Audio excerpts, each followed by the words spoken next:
Assalamualaikum warahmatullahi wabarakatuh.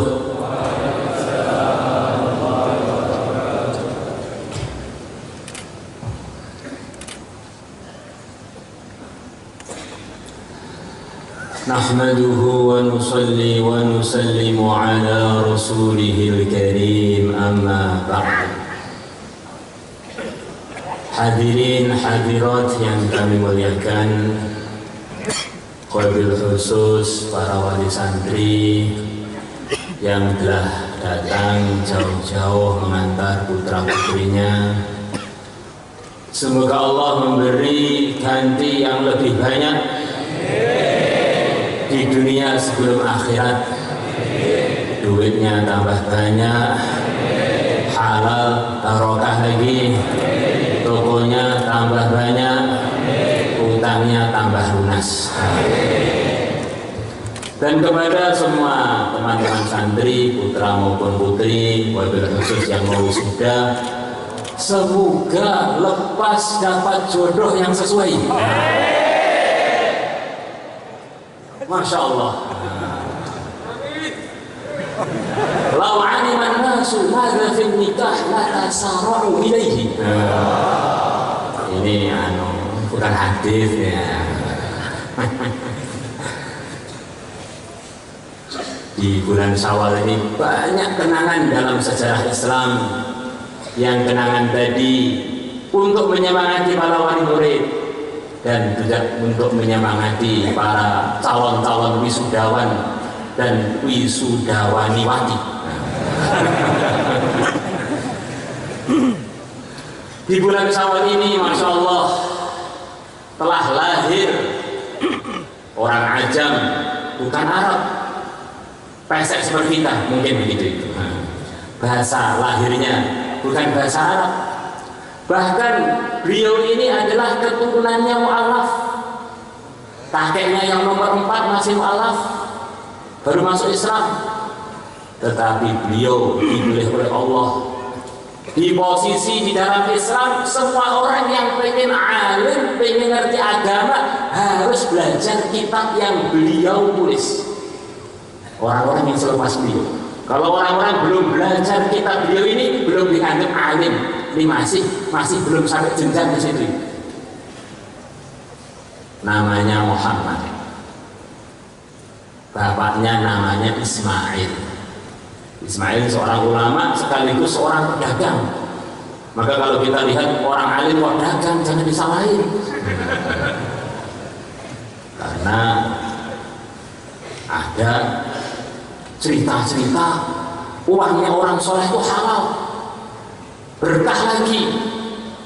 Maka para ulama mengatakan kalau kamu ngaji sudah, mondok sudah, berdakwah sudah, kok hatinya masih kotor, datang ke rumahnya orang soleh minta makan, nanti bisa terang hatinya, akhirnya lepas makan jernih hatinya. Ya ada obat itu namanya makan, yaitu makan hartanya orang-orang soleh dengan izin tentu saja. Dulu itu ada cerita lama dan barusan ketahuan. Saya dulu suka melihara macam-macam binatang, termasuk melihara mentok. Nah, saya punya peliharaan mentok bahasa Indonesianya apa itu? Ya entok. Sampai ratus-ratus. Maka selepas saya pergi ke Pakistan, pulang sudah punya anak, punya istri, bahkan punya beberapa istri. Ada alumni kedapatan saya, Pak, minta halalnya. Minta halalnya apa? Waktu Bapak berangkat ke Pakistan itu mentoknya habis, kita makan semua. Nah kenapa kok berani makan? Lah dulu itu santri-santri itu pemahamannya beda, Pak.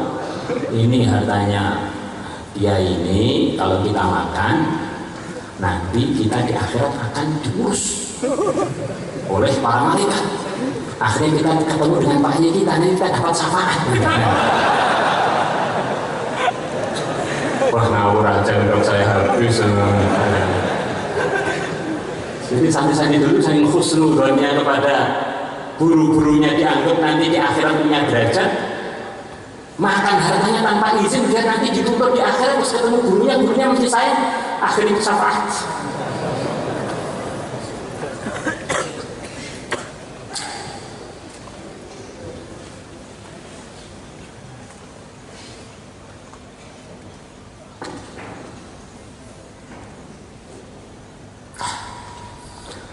Maka Muhammad bin Ismailnya bilang, saya yakin bahwa semua harta saya ini tidak ada satupun yang haram. Maka Ismail punya putra yang begitu soleh, begitu alim, begitu kuat hafalannya, yang terkenal akhirnya menjadi Al-Imam Bukhari, Muhammad ibn Ismail ibn Ibrahim. Kemudian Ibrahim ini putranya Al-Mughirah. Al-Mughirah itu dulu non muslim. Kemudian dalam perjalanan hidup beliau ketemu dengan seorang dari kabilah Arab namanya kabilah Al-Jufi, namanya Al-Yaman, dari kabilah Al-Jufi. Akhirnya Al-Mughirah dapat hidayah dengan sebab Al-Yaman, yang mana kakeknya Al-Mughirah itu sampai wafatnya masih dalam keadaan tidak beriman, yaitu Bardisbah. Maka di antara ceritanya Imam Bukhari bisa jadi Imam Bukhari, di antara ceritanya karena memang makan minumnya dari harta yang halal. Maka teman-teman wali murid yang datang dari mana saja, usahakan wesel-wesel yang dikirim kepada anak-anak kita, weselnya dari hasil kerja kita yang paling halal. Insyaallah semuanya niat. Hadirin wal hadirat yang kami muliakan, kita ini nanti kalau di akhirat sana melihat untungnya punya anak yang beriman, kita nyesel anak saya kurang banyak. Nanti kalau kita di surga, semoga termasuk kita semua, kita akan tengok kerajaan-kerajaan terkecil di surga itu luasnya 10 kali lipat dunia. Itu luasnya, belum penghuninya, belum harganya, belum hotel-hotelnya, belum istana-istananya di sana.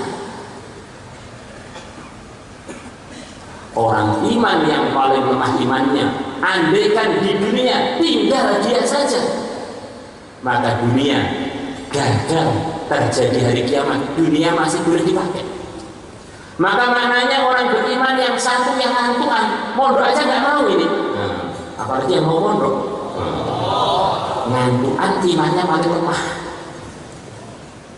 Dengan sebab dia seluruh dunia dapat berkahnya, seluruh dunia dapat berkahnya, seluruh dunia dapat kebaikan dari dia. Maknanya dia telah berbuat baik kepada seluruh dunia.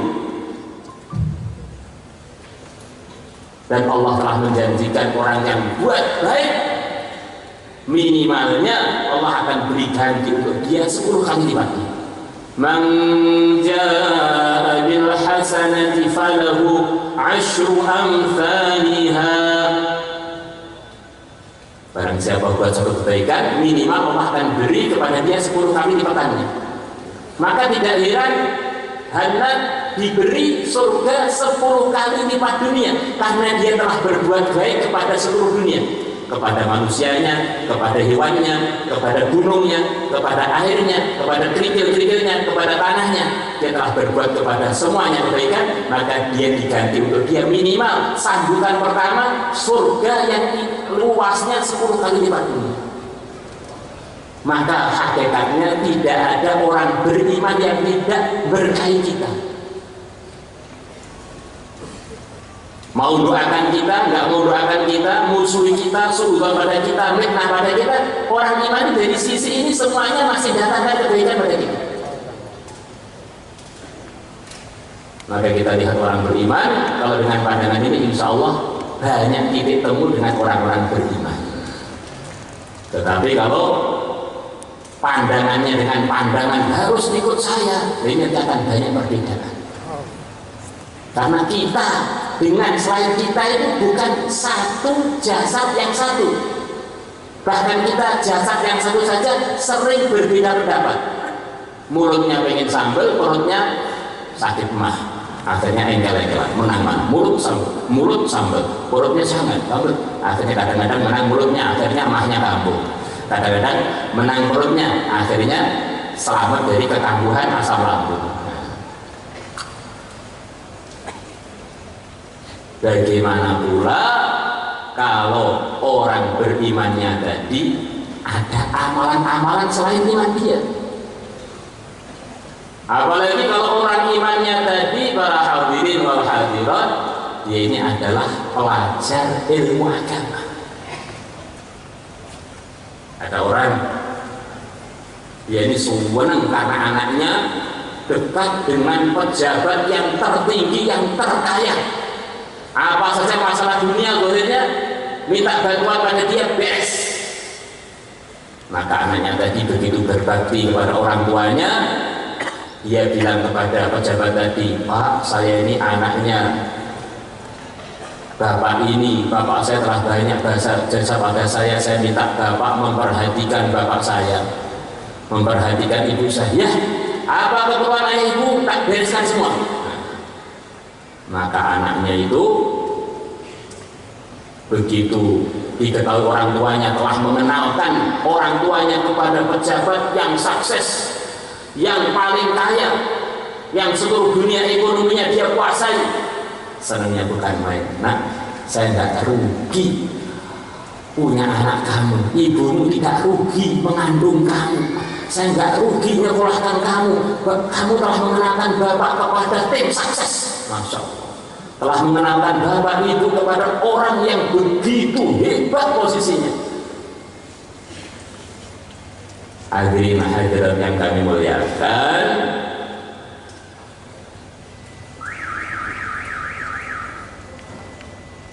kalau ada orang punya anak kemudian dia baca sholawat, Allahumma salli wa sallim ala sayyidina Muhammad wa ala ali sayyidina Muhammad, maka Allah akan tugaskan malaikat untuk menyampaikan sholawat tadi kepada Rasulullah.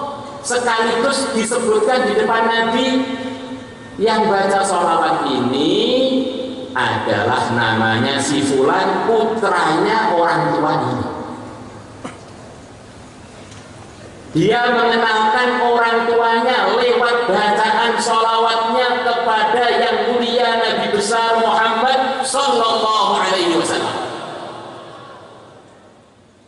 Kalau orang tuanya jadi orang beriman, orang itu kok dikenal Nabi, para hadirin, maknanya di husnudhani dia akan husnul khotimah dan layak untuk mendapatkan syafaatnya yang mulia Nabi besar Muhammad Sallallahu Alaihi Wasallam.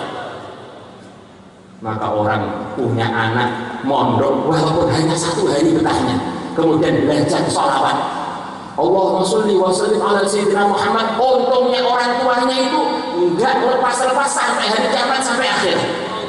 Bagaimana kalau mondoknya itu sampai takhusus?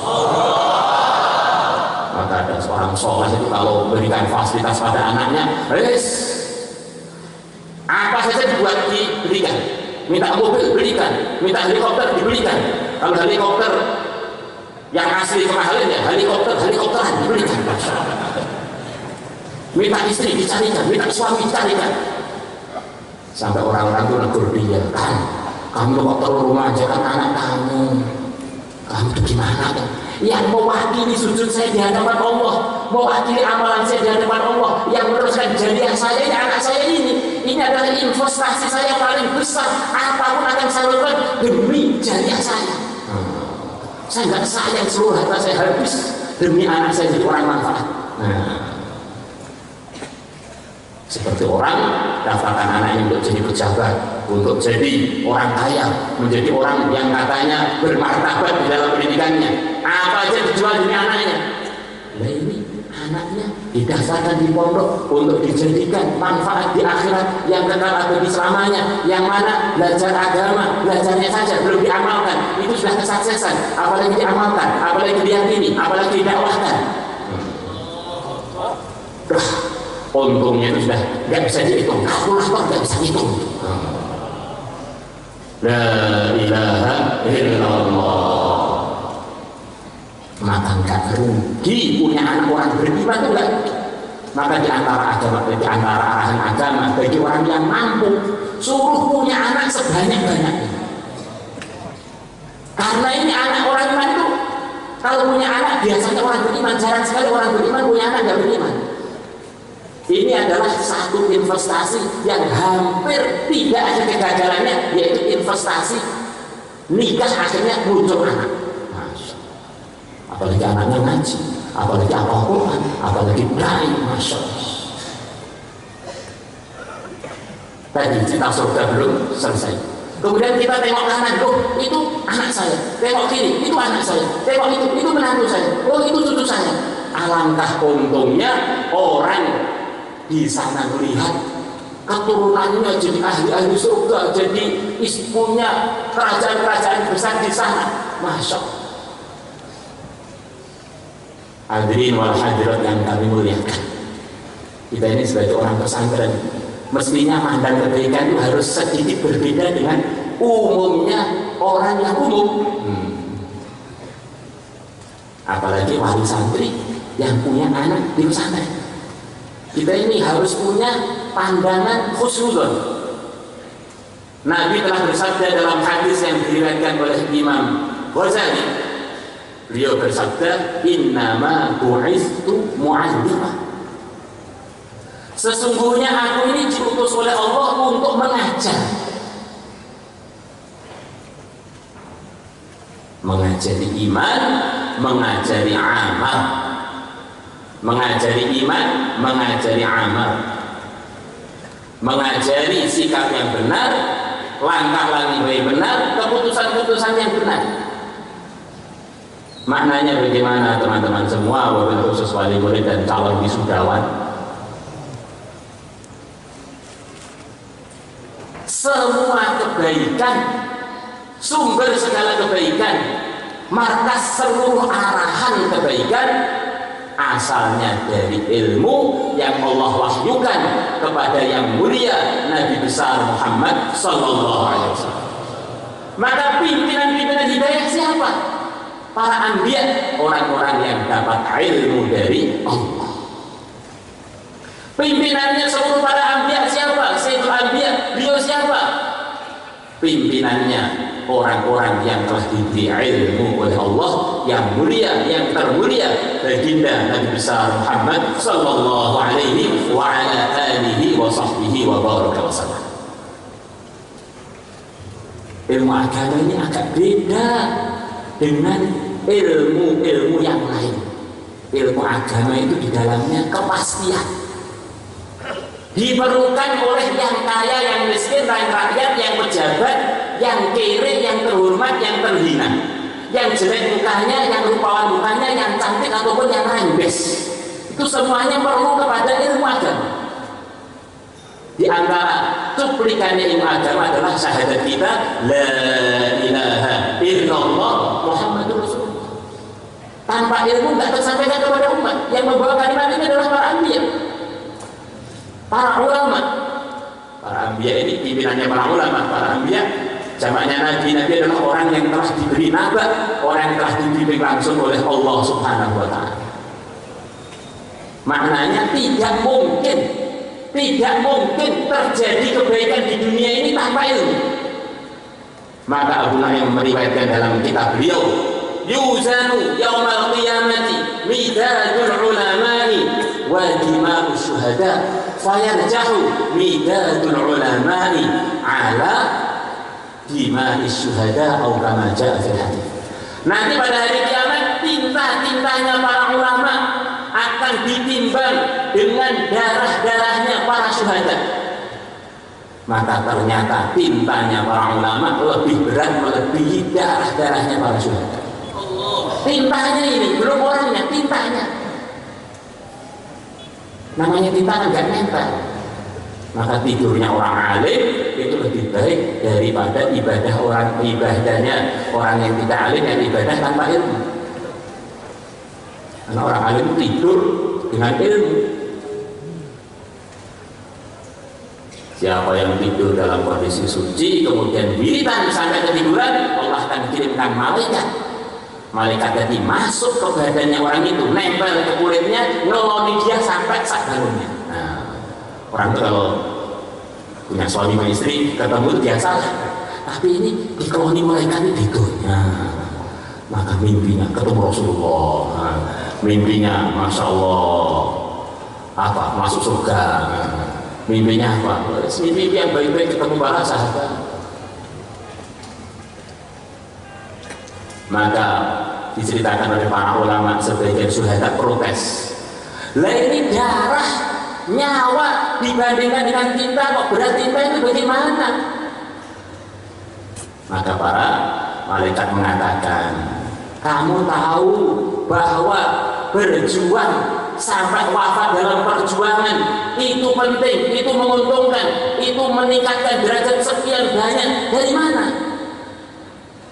Dari buku-bukunya para ulama, dari arahannya para ulama. Ya iya, ini masa kamu bisa mengalahkan sumbernya? Kamu kan cacat. Maka benar-benar orang yang ngaji itu menguntungkan dirinya dan menguntungkan orang tuanya, bahkan menguntungkan lingkungannya. Dapat kalimat syahadat tidak lebih dari itu, menguntungkan seluruh dunia.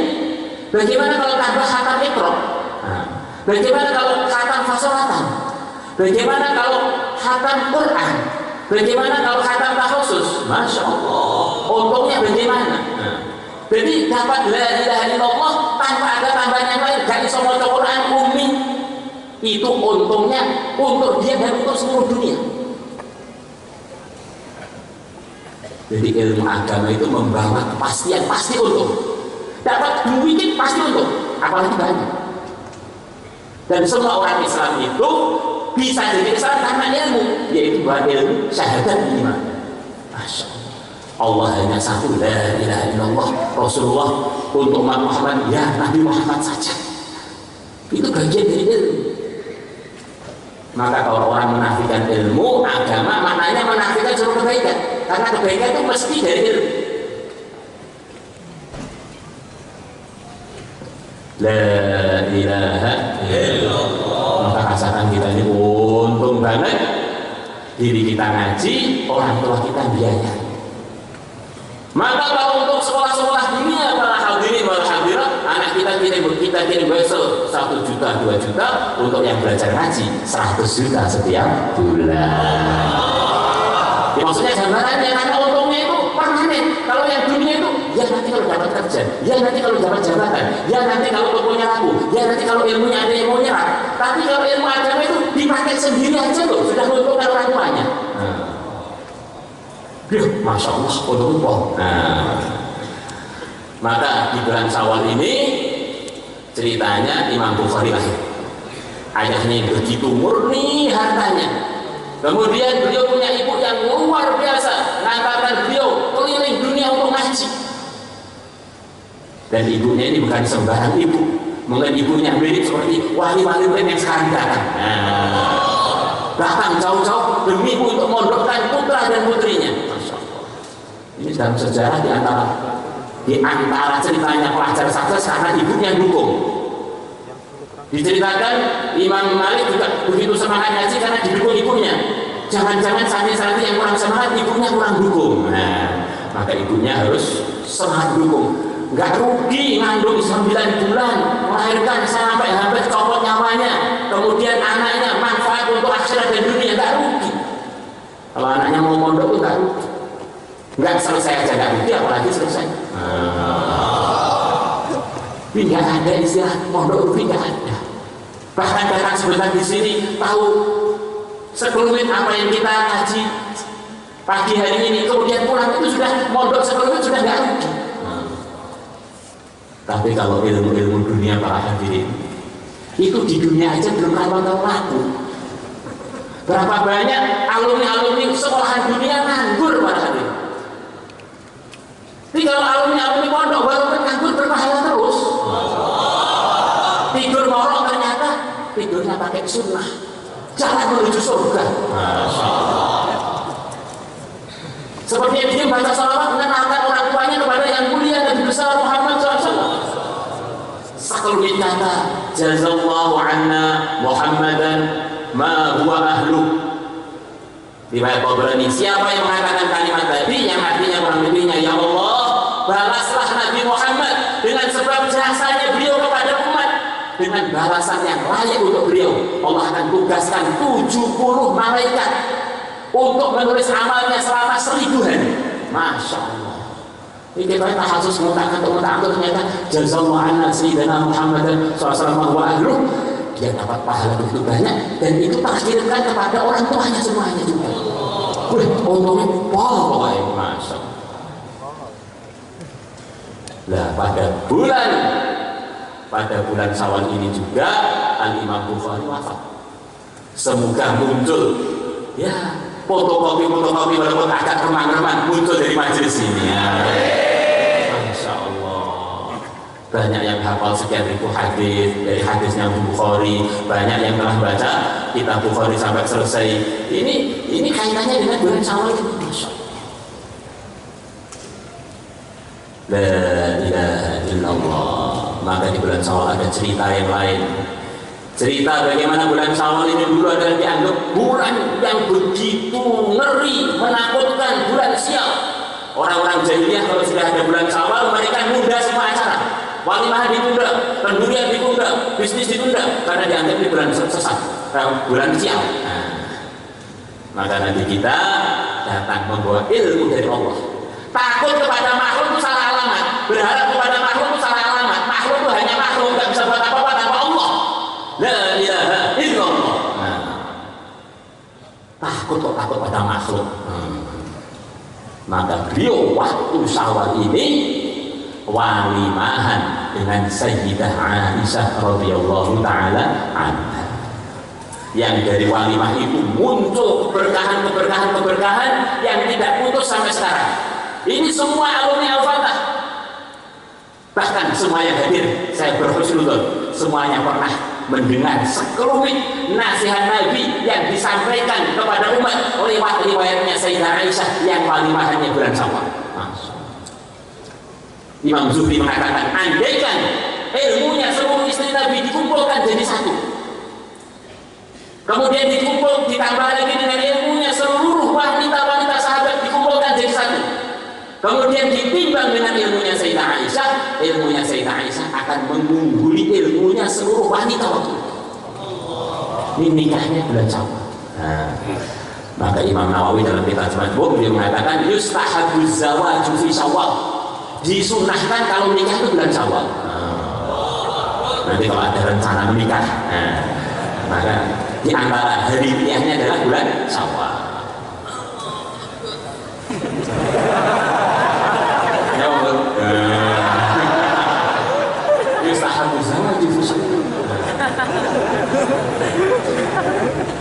Maka Masya Allah, harapan kami putri-putri dan putra-putra ini mengambil berkah dari kenangannya Sayyidah Aisyah tadi. Bagaimana semangat dengan sebab satu wanita, berapa banyak kebaikan tersebar ke dunia laki-laki dan dunia wanitanya umat Muhammad. Sayyidah Aisyah ini satu-satunya umat Muhammad, nggak lakinya, nggak perempuannya, yang dibilang oleh Allah dengan 10 ayat berturut-turut dalam Al-Quran. Hanya Sayyidah Aisyah. Maka istri-istri Nabi yang lain pada cemburu, Aisyah. Maka Nabi mengatakan, jangan cemburu pada Aisyah. Aisyah ini punya keistimewaan yang tidak dipunyai oleh seluruh istri saya. Maka para ulama mengatakan, walaupun Sayyidah Khadijah. Apa itu? Tidak pernah malaikat Jibril datang kepada saya, sedangkan saya satu selimut dengan istri saya, kecuali Aisyah. Saya satu selimut dengan Aisyah pun malaikat Jibril datang untuk memberikan wahyu kepada saya. Maka dulu di antara ulasannya Kiai Muzairah, memang Sayyidah Aisyah ini cocok untuk ilmu. Malaikat Jibril itu nggak segan, nggak malu dengan sebab akhirnya Sayyidah Aisyah. Walaupun Sayyidah Aisyah satu selimut dengan Nabi, tetap wahyu datang. Tapi kalau Sayyidah Aisyah nunda dulu Nabi jauh dari istri beliau, baru datang wahyu. Beliau telah meriwayatkan hadis minimalnya yang sampai kepada umat 2210 hadis. Sayyidah Aisyah radhiyallahu anha, istri tercintanya Rasulullah sallallahu alaihi wasallam. Pak, kok istri tercinta Pak? Apa gak keliru Pak? Yang tercinta itu Sayyidah Khadijah. Ya itu memang begitu, itu secara bahasa. Kalau tar itu harus ada saingannya. Kalau nggak ada saingannya nggak bisa tar. Ini ganteng mana? Ganteng ini lebih ganteng ini. 10 orang dijajan mana yang terganteng ini baru bisa. Lah zaman Sayyidah Khadijah istri Nabi satu, nggak bisa dikatakan Sayyidah Khadijah istri Nabi yang tercinta, nggak ada saingannya. Maka harus Sayyidah Aisyah. Kalau Sayyidah Khadijah istri Nabi yang setia, istri Nabi yang begitu disayangi Nabi. Tapi kalau tersayang itu hanya Sayyidah Aisyah. Kalau nggak begitu berarti kita nggak ngerti bahasa. Ya begitu itu. Namanya Ahabun Nisa di kitab-kitab itu mesti Sayyidah Aisyah. Ahabun Nisa Rasulullah Aisyah. Karena kata-kata Ahab itu harus ada mufadhalah, harus ada perbandingan. Lah kalau nggak ada perbandingan, dibandingkan dengan siapa? Ini sebelum cerita di bulan Syawal. Maka harapannya teman-teman yang telah selesai nanti buat cabang, buat majelis-majelis ilmu, nikahnya kalau memang ada takdirnya usahakan sama-sama alumni Al-Fatah. Insyaallah. Harapannya sudah banyak titik temu, ngajinya sama, gurunya sama, madhabnya sama, akidahnya sama, pondoknya sama, apalagi pertemuan wali santrinya sama, wisudaannya sama. Insyaallah sudah banyak titik temu, tinggal kok itu langsung teruskan perjuangan sambil nunggu malam mau datang. Mestinya begitu. Kecuali harus takdirnya lain, pokoknya dapat siapa aja dirawat yang baik. Di antara perawatan untuk calon-calon istri ini khusus untuk santri Al-Fatah. Wali murid dengar itu saya senang. Termasuk cara merawat istri diantaranya jangan kamu sodorkan kepada calon-calon istri kamu sabiten yang kamu bawa. Apa itu Pak? Jangan rokok.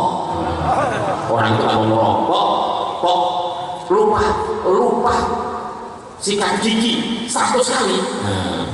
Maka dia bangun tidur itu saat ruangan yang dengan istrinya itu baunya seperti bau WC. Anak-anak orang selepas mobil itu kamu beri kotoran itu bagaimana? Kamu punya sepeda motor, kemudian knalpotnya diberi rokok aja kamu marah. Mulut kamu berarti lebih rendah, lebih rokok, lebih knalpot. Ini penting, ini khusus pendidikan Al-Fatah. Jadilah santri yang rapi, yang disiplin, yang takwa, yang bisa diterima seluruh kalangan umat. Dan saya pesan kepada calon-calon mertua, pokoknya melihat santri Al-Fatah rokok jangan diambil mandi. Biar berhenti dulu, jangan diambil mandi, jangan. Ini nggak layak untuk merawat mulutnya, apalagi itu merawat putih antum, nggak layak. Diragukan sayangnya pada istri, diragukan. Dengan mulutnya sendiri nggak sayang, apalagi dengan mulutnya orang lain. Ini nasihat khusus. Siapa yang merasa tersindir itulah yang saya harap.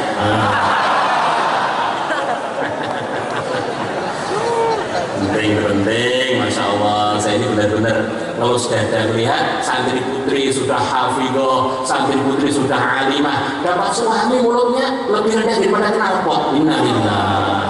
Ini namanya kan penghinaan. Masya Allah.